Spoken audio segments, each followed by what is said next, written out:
वही लौट के आ रहा हूं। रूबी शर्मा आपको आपकी स्क्रीन पे नजर आएंगी। रूबी मैम, आप कब से इक्विटी मार्केट्स में और आप कैसे आए? Hello Ashish sir. Hi ma'am. Sir I तो मैं हस्बैंड को बहुत बड़ा लॉस हुआ था पंजाब नेशनल बैंक के टाइम पे स्कैम जब हुआ, हाँ। तो उन्होंने छोड़ दिया मार्केट और मैं एंटर किया तब से। तो उनका बहुत ज्यादा एक्सपोजर था क्या पंजाब नेशनल बैंक पे और बाकी स्टॉक्स पे ज्यादा एक्सपोजर, ऐसा था क्या? एक ही स्टॉक पे बहुत ज्यादा हाँ, दाव लगा दिया था क्या? Yes yes yes.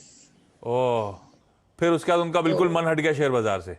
यस, और मैंने एंट्री मारी तब। तो फिर आप घबराए नहीं उनकी उस पीएनबी के लॉस को देखकर?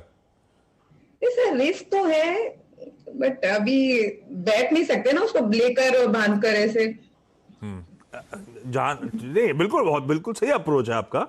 वो हो जाता है कभी कभी। तो फिर आपने कैसे शुरुआत करी? आप पहले से उनके साथ मिलकर ट्रैक करते थे, आप इंडिविजुअली कर रहे हो, या आप जब उन्होंने छोड़ा तो आपको लगा कि इस मार्केट में इंटरेस्ट है, यहीं गवाया था यहीं से कमाऊंगी, ऐसा सोच लिया था क्या? हाँ, ऐसा सोच सकते हो आप। उससे पहले कोई इंटरेस्ट नहीं था, कभी कुछ नहीं किया था। बट उसके बाद धीरे धीरे धीरे सुनना, सीएनबीसी को सुनना शुरू किया। हाँ। कुछ फाइनेंशियल फंड मतलब बुक्स को थ्रो किया। Then I came into this line in 2017। नहीं, वैसे मैं मजाक कर रहा था। वो सीरियसली कई लोग रिवेंज के लिए लौट के आते हैं, लेकिन उस लॉजिक से आना नहीं चाहिए।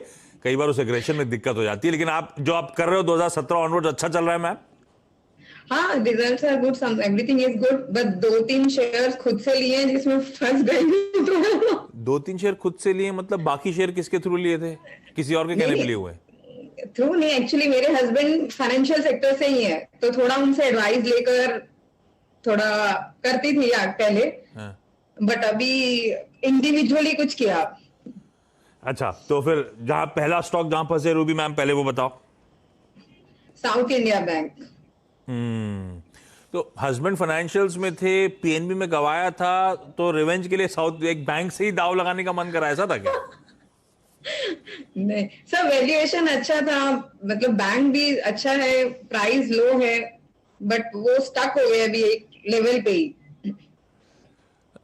वैल्यूएशन अच्छे क्यों थे? क्योंकि 9-10 रुपए या छोटे भाव पे चल रहा था इसीलिए?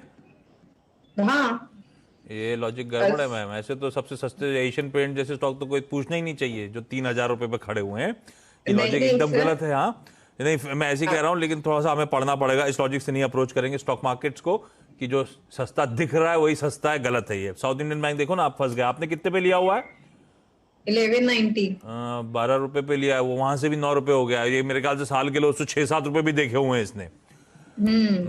जी सर। राजेश सर भाई, क्या करना चाहिए? कितना सस्ता आपको लगता है साउथ इंडियन बैंक? और मेरी 11-11.5 की खरीद है। अच्छा, ये एक चीज बताओ रूबी मैम, ये लॉन्ग टर्म के लिए लिया हुआ था या ट्रेडिंग वाला मन था? सर लॉन्ग टर्म के लिए। अरे, लॉन्ग टर्म वाला स्टॉक है क्या राजेश सर? ये 11 का 22 होगा क्या?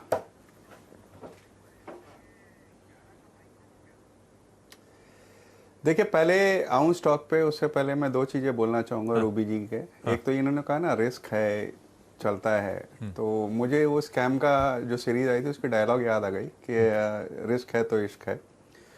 दूसरा, इन्होंने कहा ना कि सस्ता है बोल के ले लिया। मैं इनको यही कहना चाहूँगा कि ये सस्ता है बोल के कभी मत ले शेयर को। और ये जो रेंज में फंसी हुई बात आप कर रही हैं ना, रेंज अभी नहीं है। ये रेंज कम से कम 10-20 साल से है। इस रेंज से ये निकलता ही नहीं है। डिविडेंड पहले अच्छा देता था, वही एक सोलेस था, और अब जबकि लॉस में है ये बैंक, तो मुझे नहीं लगता कि हाल फिलहाल में कोई डिविडेंड भी आने वाला है। इस तिमाही के नतीजों की बात की जाए तो प्रॉफिट बिफोर टैक्स अगर देखेंगे तो वहाँ पर 250 करोड़ का लॉस खड़ा है। हालांकि थोड़ी प्रोविजनिंग ज़्यादा हो गई थी, उसके लिए हुआ है, बट मैनेजमेंट ने ये क्लियर कहा है कि आने वाले दिनों में उन्हें स्लिपेजेस बढ़ते हुए नज़र आ रहे हैं। तो ये एक नेगेटिव कमेंट्री है, और बहुत ज़्यादा बढ़ भी जाएगा तो मुझे नहीं लगता कि बाजार अगर चला तो ये बढ़ जाएगा, 10-11 रुपया हो जाएगा। मैं ये कहूँगा कि जहाँ भी आपको मौका मिले निकल जाएं, या फिर अभी भी आप निकल करके इसे स्विच कर लें किसी दूसरे पीएसयू बैंक में। जैसे कि फॉर एग्जांपल हमें इस वक्त बैंक ऑफ बड़ौदा बहुत अच्छा लगता है, तो वहाँ स्विच कर दे तो वहाँ थोड़ी सी रिकवरी आपकी संभावना है। स्विच करना ज्यादा बेहतर रणनीति हो सकता है। रूबी मैम, क्विकली दूसरा सवाल पूछिए। एनबीसीसी। हाँ। एनबीसीसी। लिया हुआ है ये भी? Yes sir. ये किस भाव पे लिया मैम? 55। ये भी लॉन्ग टर्म के लिए? Long term. ठीक है राजेश सर, ये बहुत लंबे अरसे से कुछ करके नहीं दे रहा है ये स्टॉक। बाजार चल रहा था, एनबीसीसी की तमाम खबरें भी आती थी तो भी हिल नहीं रहा था, एक मीनिंगफुल अपटिक आया ही नहीं। इनकी बाइंग से 11 रुपए नीचे है, और ये वो सरकारी कंपनी है जो मेरे ख्याल से 3 साल ऐसे थे जो टॉप परफॉर्मर्स की लिस्ट में थी, और उसके बाद ऐसा गिरा कि सारा उठ के दे ही नहीं रहा है। अब क्या करना है, लॉन्ग टर्म के लिए रखना है क्या एनबीसीसी? ये जाएगा, अच्छी तेजी वापस दिखाएगा क्या?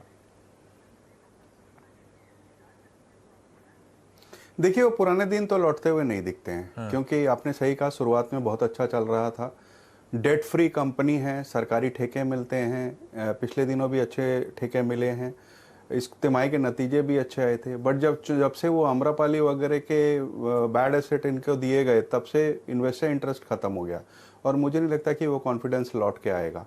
तो बेहतर होगा कि यहाँ पे जहाँ उछाल है वहाँ निकल जाए। हम ये दोनों स्टॉक्स से कमेंट्री इसी तरह की है, थोड़ा ध्यान रखें। थोड़ा सा इस समय बाजार वैसे भी ऐसा है कि ये सब स्टॉक से अगर एग्जिट करना हो, पैसा हो, डालना हो, तो कोई अच्छी पेडिग्री वाली बढ़िया फंडामेंटल वाली कंपनी या ब्लू चिप्स में से कुछ सिलेक्टिव चूज करें, वो ज्यादा बेहतर रणनीति होगी। राजेश सर 2 ब्लू चिप बताइए सबसे अच्छे लग रहे हैं इस समय।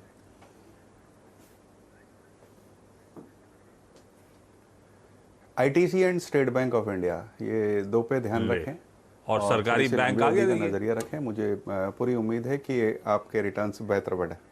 वाह, तो आईटीसी और एसबीआई ये कंफर्ट वाले ब्लू चिप स्टॉक्स हैं। मैम, पैसा निकाला उन स्टॉक्स से और कहीं डालना हो तो इस तरह के बेहतर पेडिग्री वाले स्टॉक्स में इस समय डालना बेहतर रणनीति होगी। क्विकली मैं वापस पुणे जा रहा हूं अंजलि मैम के पास। अंजलि मैम, एशियन पेंट्स के बाद अगला कौन सा? L&T Infotech, कितने पे लिया? 4,225। अरे वाह, दोनों में पैसा बन रहा है बढ़िया वाला। ये एलटीआई क्यों चूज किया था आपने? कितना टाइम हो गया लिए हुए? जुलाई में लिया है अभी। आपके लेने के बाद से चलना शुरू हुआ क्या? मेरे ख्याल से जुलाई का 4-4.25 हजार वाला स्टॉक आज 7-7.25 आया है। ये 3 महीने से ही बहुत अच्छी रैली बनी हुई है। डॉक्टर साहब 6 महीने का स्टॉक दिखाइएगा या 1 साल का दिखाइएगा, तब आपको समझ में आएगा जुलाई ऑनवर्ड्स क्या चलना शुरू हुआ है। ये आपने कैसे टाइम, ये ऐसी लिया क्यों था उस समय? IT स्टॉक्स पे आपके चैनल पे ही बताया था ये।